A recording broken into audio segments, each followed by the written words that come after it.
Hello and welcome to 3D Asset Management's Advisor Success Series podcast. Thank you for joining us today. I'm your host, Matt Shute.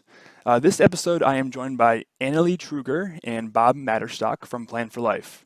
Plan4Life focuses on advisor education and more specifically, educating advisors in understanding elderly clients and the importance of working with the entire family.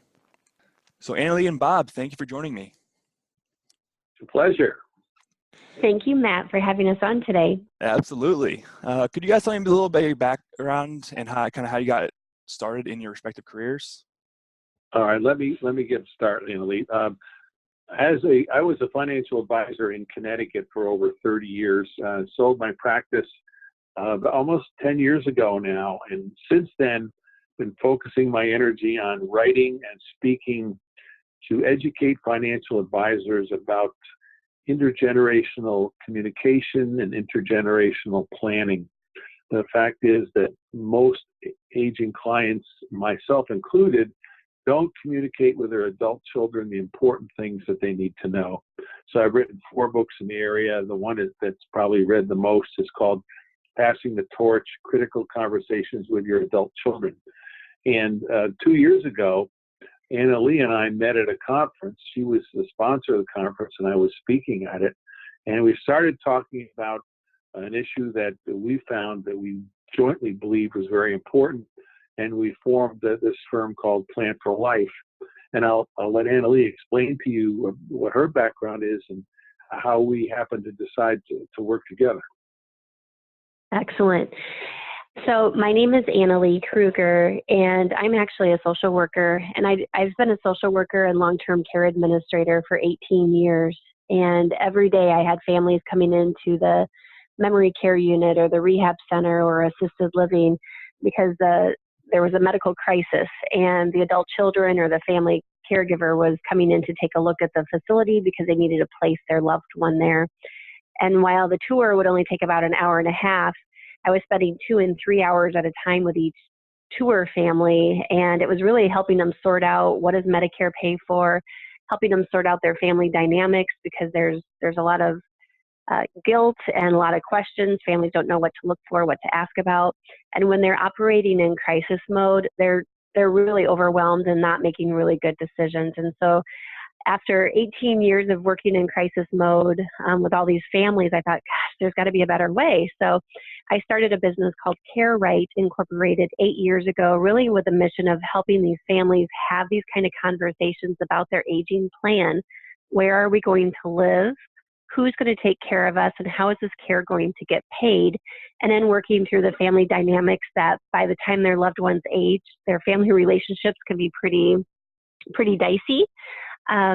We hope that the aging process would bring families together, but it often does not. And so when I met Bob at a speaking engagement that I sponsored and he spoke at, we really sat down and had some coffee and explored about how we can better help financial advisors be prepared for their now aging clients that are, the advisors aren't sure how to handle some of these family conflicts and family dynamics or blended families where the now adult children really don't get along anymore. And so we found some opportunities to help advisors feel comfortable with their aging clientele. Excellent. You have anything to add, Bob? Yes, well, we focus on, there's really 2 major concerns that advisors have. And one of those is as their clients age, it's very possible when those clients pass away that the adult children have no relationship with the advisor. And statistics show that over 90% of assets move to a new advisor when the aging parents die. So that's one of the concerns that we focused on, and we'll explain in a minute how we deal with that. And the other major concern is the fact that people are living a lot longer than they used to live. As a matter of fact, the aging and growth is greatest in a group of 85-year-old people or older. That's the fastest growing group in this country. The problem being that, according to the Alzheimer's Association, 46% of those people will develop some form of dementia. And financial advisors really, for the most part, have no plan or protocol to follow when they're dealing with these clients. And that's the second issue that has become very important to us that we address in our program. And perhaps Annalee can explain to you what program we've developed as a result of this. Yeah, that was actually my next question, to kind of have you guys talk about kind of how you actually work with the advisor community in those seminars and educational pieces. Absolutely. So Bob and I have developed a 2-day program, and attendees who are CFPs will earn 10 CEs and become an elder planning specialist. And so the main points of the program, I guess, to keep it a little bit concise, but also hopefully intrigue people on this podcast to take a look at the website. Main key areas that Bob and I are addressing in this 2-day workshop are, like Bob said, developing that relationship with that second generation, learning how to feel comfortable having a family meeting with your aging clients or with your clients in general, so that you can develop those relationships with that next generation. Identifying diminished capacity. There are a lot of advisors that are out there working with clients that have some form of dementia, and some of these advisors just don't understand or don't recognize the red flags to look for, and that's really putting their practice in jeopardy, and a lot of liability issues surrounding diminished capacity, with families starting to sue their advisor because their advisor doesn't know what they don't know about the aging population. So one of the key concepts is diminished capacity and how to protect your business. Developing those relationships with that next generation to protect your business, because just last week I had another of my clients, are mostly senior, and so I had a client pass away, and the son called the financial advisor and said, just so you know, Dad passed away, and this is, a multi-million-dollar account for this advisor. And the son called me and he said, wow, I had the most bizarre interaction. I just had to calm my dad's financial advisor down and reassure him that I'm not moving the account because now my dad's dead. And the advisor freaked out because he's like, oh, I suppose you're going to move the account. And so he spent 20 minutes, this grieving son spent 20 minutes trying to reassure the advisor that he's like, no, I'm just calling a little bit dad died, and we're not sure what we're going to do, but we really know you, so I don't know why we would keep the account with you. And so that's one example. And we also talk about, the aging process in general and how that impacts the assets under management if these advisors are not addressing the needs of the family caregivers.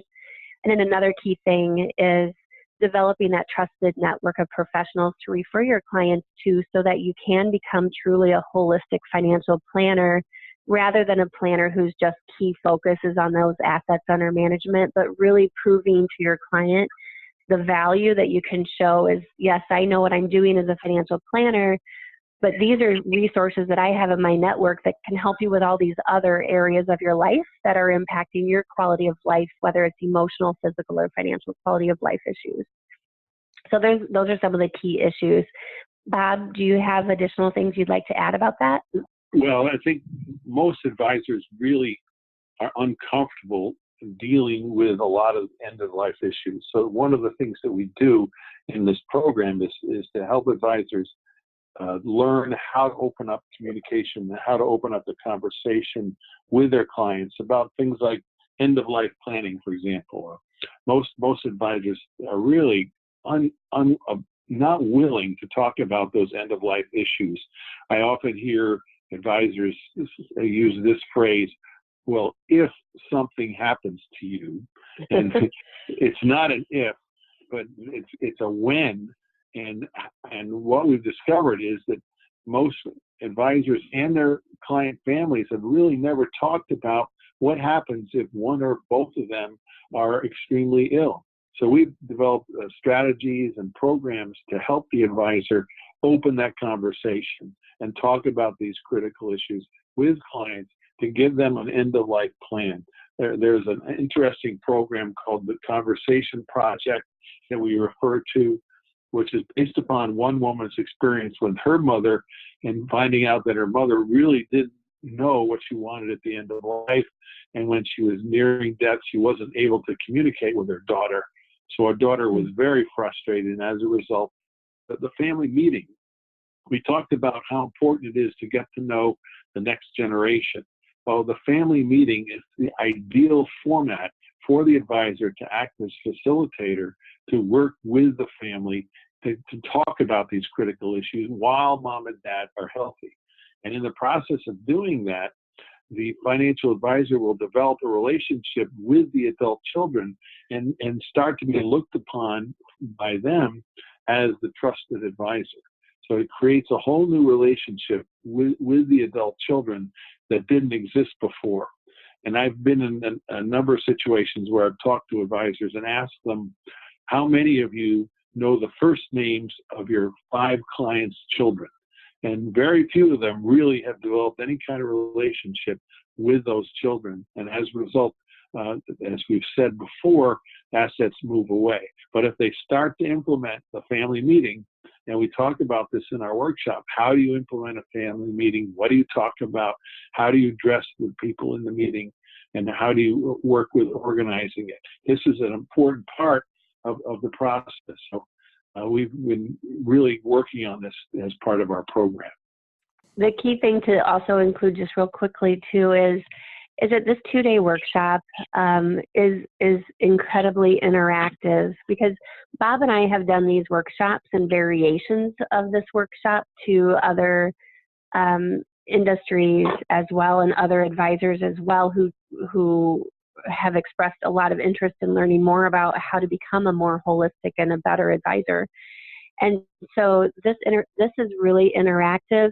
We've got some guest speakers coming in to talk about some additional key things that advisors are sometimes confused about, like Medicare, and how does long-term care insurance really help, and how do reverse mortgages or HECMs, how can we leverage all of those additional tools to be able to preserve the assets under management that you as an advisor have created your whole career and developed for your client your whole career. We want to try to safeguard those assets under management as much as possible by leveraging other potential programs or opportunities for those clients. And so it's incredibly interactive. We've got some really top-notch national speakers that are coming in as well to help us with helping the advisors understand that there's other tools that they could be using and leveraging. And then it's just going to be a lot of networking and developing or discussing case studies, so that when the advisors leave this workshop, they have so much information that they're going to be like, wow, I just feel so much more confident, and be able to provide a different level of higher service for my clients. And we're hoping that they're going to be incredibly energized and enthused about it. Yeah, I mean, those are all great points and very important issues, especially this day and age.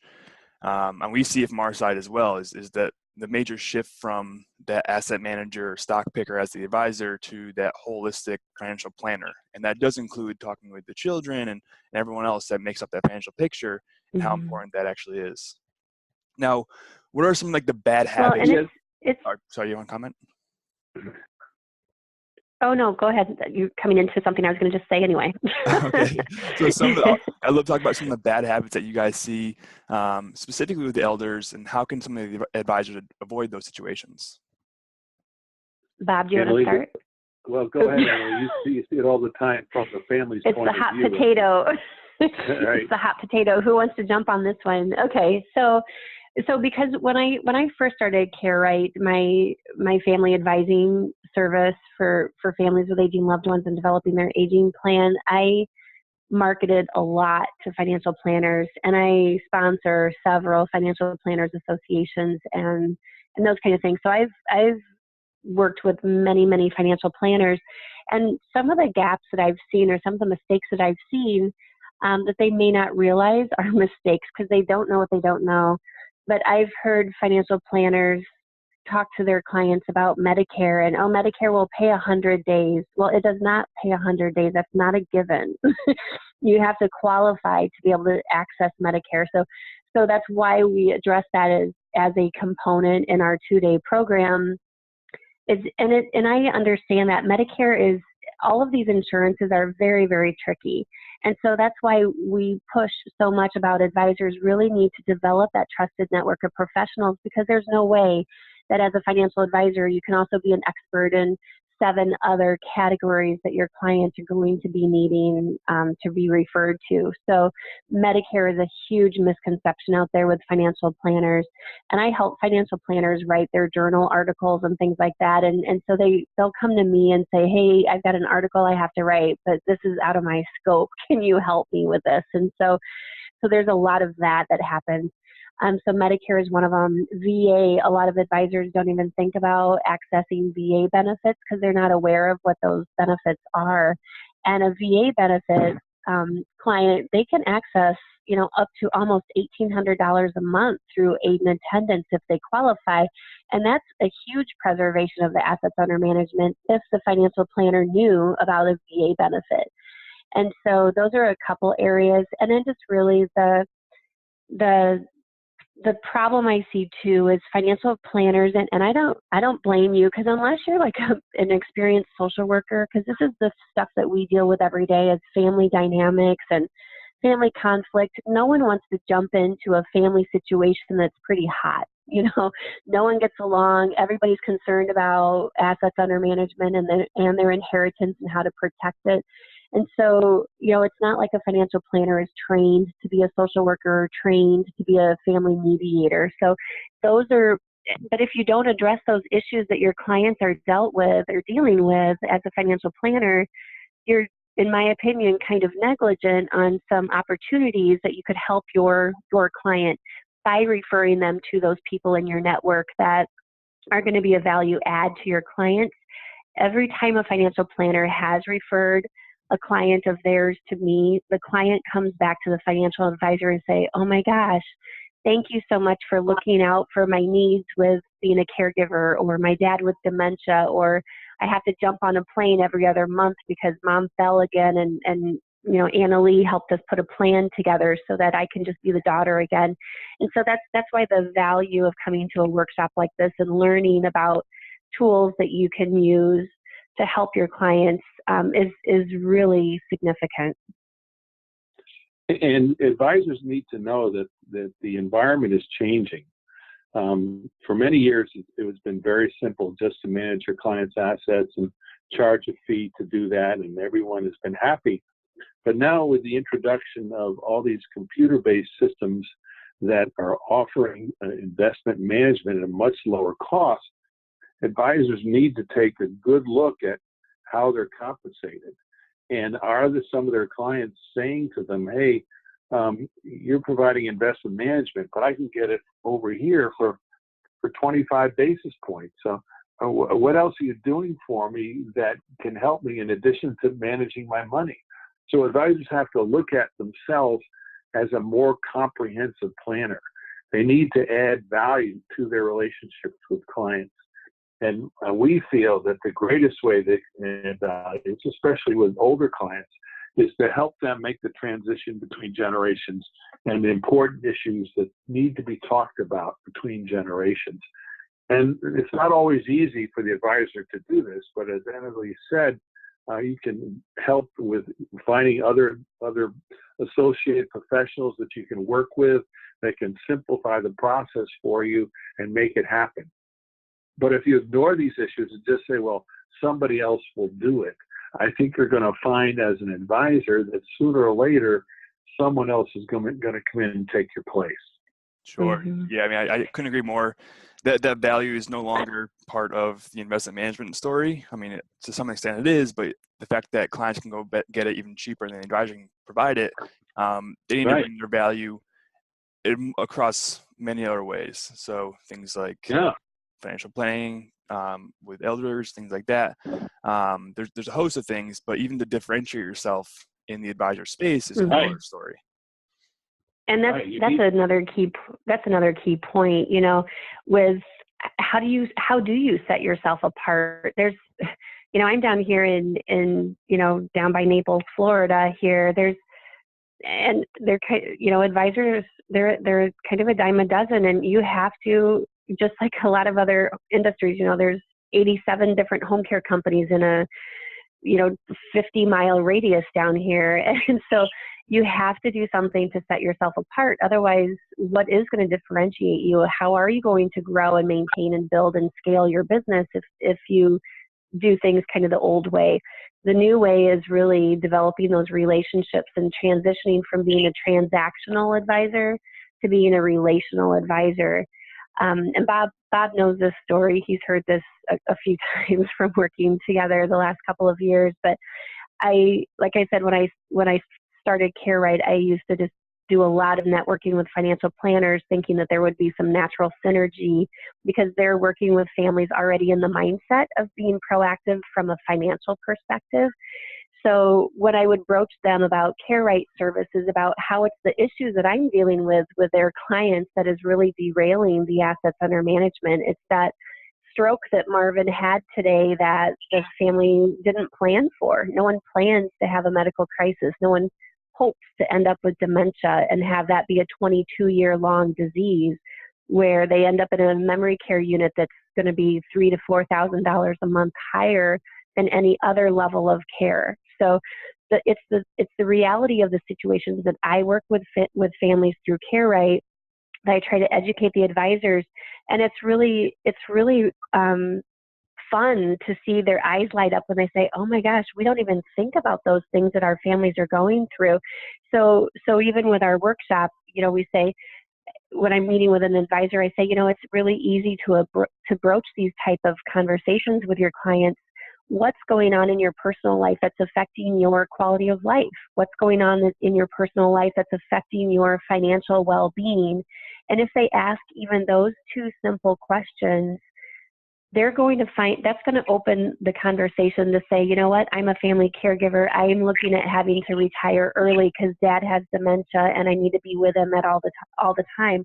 So if they really understood what their clients are going through, they would really become a valuable resource and say, you know what, that sounds like a really stressful thing, an overwhelming thing that you're going through. Here's a contact of someone that I know that can help you work through those issues. Do you mind if I go ahead and arrange that phone call for you to do that meet and greet?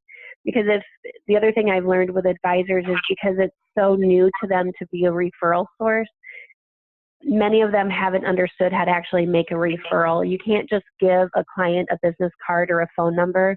They won't call. You have to take the initiative and say, here's so-and-so that I feel is going to be a value for you. Do you mind if I give them your contact information and we can get this process started to help relieve this particular discomfort that you have? Yeah, that's a great point. Now, how much time do you recommend the advisor spend on kind of this sort of education, aside from the required CE requirements that they have with their designations? Well, I mean, certainly we are really proud to say that by attending our workshop in November 16th and 17th, they will gain a lot of the information they need to know to really have a basic understanding of how to work with elders. And there's always more information and more things that they can learn. But by putting together this 2-day program that covers more than 10 different areas, they will have a lot of their knowledge that they need to step forward and then identify those specialists in different areas that they can work with. And by attending our program, they become a certified elder planning specialist, and they can address that with their clients and say, listen, I've been to a program where I've learned the extensive requirements of dealing with clients who get older and the issues that they face, and I can help you and I can work with you to find what you need to do to solve your problems. So that's the first step. Unfortunately, there's not a whole lot of courses in the CFP program. I've looked several times.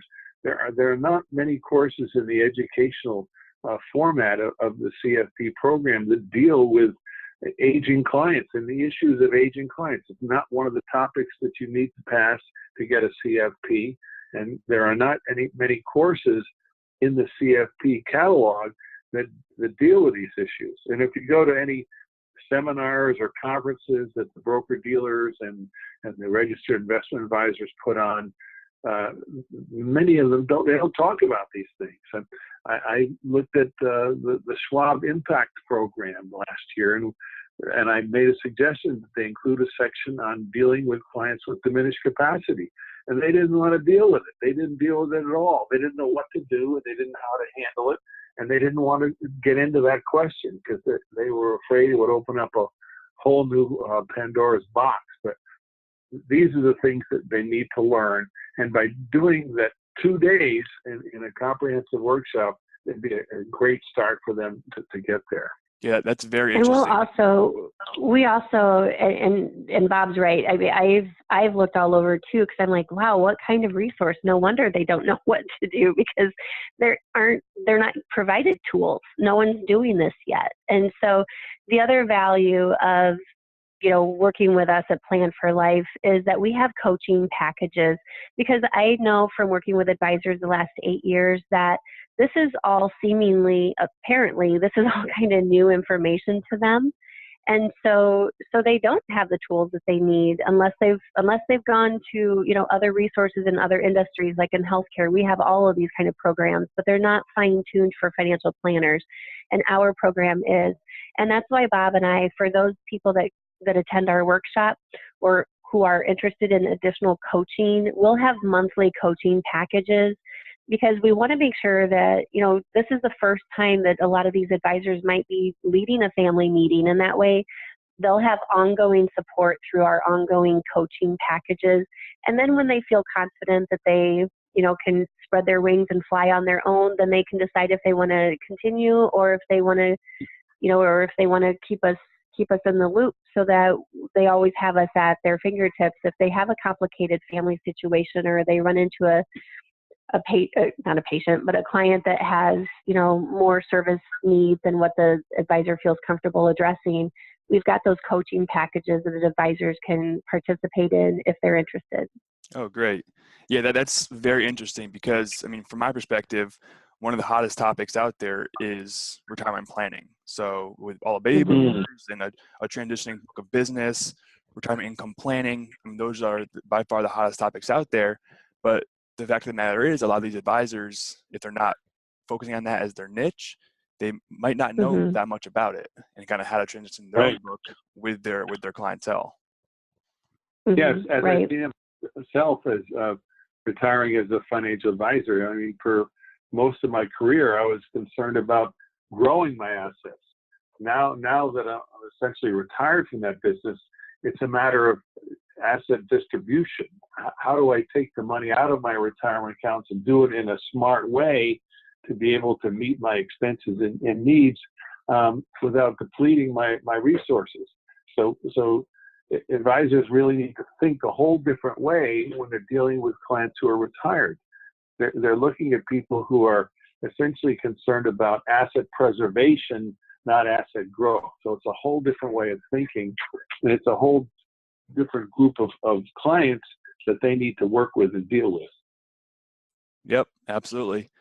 Now, I know this is kind of a high-level question, but I want to hear both of your perspectives. Where do you guys see the industry going in the next 5 to 10 years as it pertains to elderly advice and holistic financial planning? Bob, you want to start, or do you want me to jump on that one first? Well, I think what we may see is advisors, instead of focusing on a fee-based asset management program, moving more and more to a retainer-based program, where asset management it certainly provides an income, but it's not their primary income any longer. Their primary income will be provided by providing a range of services to their client, in which they will charge a retainer to do that. I think we're going to see that happening more and more as advisors move from asset management to life management. It's going to be a whole different perspective. They're going to become more life coaches than asset coaches. So it's a much different approach to working with a client. And there are a few groups that do that now. I've been really impressed with an organization called Money Quotient out of Portland, Oregon, who looks at life planning for advisors and helping advisors do life planning with their clients above and beyond their traditional asset management program. So I think more and more advisors are going to move more into this life approach and life coaching approach. Interesting. I agree, because as consumers, we're becoming more aware of, wow, we're living longer. I mean, in healthcare, we call it the silver tsunami. We have the silver tsunami that we're in. I mean, even from a healthcare industry perspective, we are not equipped for the volume of aging baby boomers. That's why you see, even my dad had to wait 9 weeks to go see his cardiologist. I mean, even in the healthcare industry, we are not equipped for the volume of people that we have coming down the pike and are already coming down the pike. In the financial planning industry and the financial institution industry in general is also ill-equipped. And I really feel like in the next 5 to 10 years, we're going to see this major shift of becoming, like Bob said, more of a life planner. We're going to see, I hope, my goal is if Bob and I can reach as many advisors as possible and have them share in our mission of becoming a relational advisor versus transactional. When I meet with younger advisors, the millennials, they get it. They're like, well, of course it makes sense to refer. I mean, I can only do what I can do from a financial perspective, but if they need to sell their house because they have to move into a retirement community, I can't help them with that. So of course I'd have a realtor. Or yeah, Ethel needs to downsize. So of course I have a downsizer, in my network. Or, oh, I need a geriatric care manager. So I'm actually seeing with the millennials, I don't know if their training is different or if they're just, they're in the mindset of being very open and sharing because of Facebook and they grew up with this type of stuff. But I really see in the next 5 to 10 years with, a new shift in planning that they really are going to have to become more holistic and comprehensive from a life view versus what other products do they have in their suite that they can upsell their clients. They need to become an actually, truly holistic planner. And I'm optimistic that that's going to be happening. It's going to take some time because that's not the mindset currently, it seems, of especially some of these major RIAs. But when I meet with the individuals who have left these major RIAs because of, their pressure was to sell rather than meet the client's needs. Like so far, most of the attendees that have registered for our event are people that came from those major firms and started their own company, and they are more of a holistic planner and they have an interest in learning more about how to be a value add. And I think that's just really going to be where that industry starts shifting more and more, and that's going to be a good thing. Yeah, I couldn't agree more. Now to wrap it up, where can advisors go to learn more about your company and the upcoming seminars? Well, the first place to look is our website. It's Plan4Life Now, plan number 4, lifenow.com. And in that, it explains exactly what we're doing. It tells you more about the workshop on November 16th and 17th, and also gives you an opportunity to register for the workshop. If you have any questions about the program, you can email myself or Annalee. I'm at bob@plan4lifenow.com, and Annalee at plan4lifenow.com. Excellent. And then do you have any upcoming seminars? I know you mentioned the website, we probably have that, but do you want to mention a date or anything on here? Well, our date is November 16th and 17th for the workshop in Bonita Springs, Florida. That's Great. Our primary effort. We are doing some smaller ventures for different organizations before that, but the primary effort is November 16th and 17th in Bonita Springs, Florida. It's priced very well for people who are members of the FPA. It's only $495 for 2 days, and that will include continuing ed credits for CFPs. And if you're not a member of the FPA, it's only $595 for 2 days, which is an extremely reasonable price. Yeah, absolutely. Yeah, and we'll be actually doing this as a traveling workshop. So, we started out in Florida because that's where I'm at, and I have a lot of contacts here. We'll go to Wisconsin. I have a lot of contacts there. And so, for those that are on the podcast, if you have interest in having us come to you and you can get, your firm to support, our travel and and the investment of being trained on this. This is going to become a traveling workshop. We'll also be offering e-learning as well, so that advisors can just do this on demand as well. So we're really trying to be as all-encompassing to get this information and this education out to advisors who are interested in learning more about that aging demographic. So this is just the very early tip of the iceberg for what's going to be coming down the pike for Plan4Life now. Excellent. Well, Annalee and Bob, I really appreciate you taking the time out of your day to hop on this podcast with me. It's been a great conversation. So everyone can tune in to the Advisor Success Series. Thank you, guys. Thank you, Matt. Very well. Thank you so much. We really enjoyed talking to you, Matt. Thanks so much. We appreciate it. Thank you for listening to this Advisor Success Series podcast, which has been brought to you by 3D Asset Management. The ideas expressed in this podcast are those of our hosts and their guests and do not necessarily reflect those of 3D Asset Management. 3D does not endorse or promote the securities, products, or services discussed by guests in these podcasts. To stay updated with new episodes, be sure to subscribe to us on Google Play, iTunes, or Spotify. For more information about 3D Asset Management, please visit our website at 3dadvisor.com.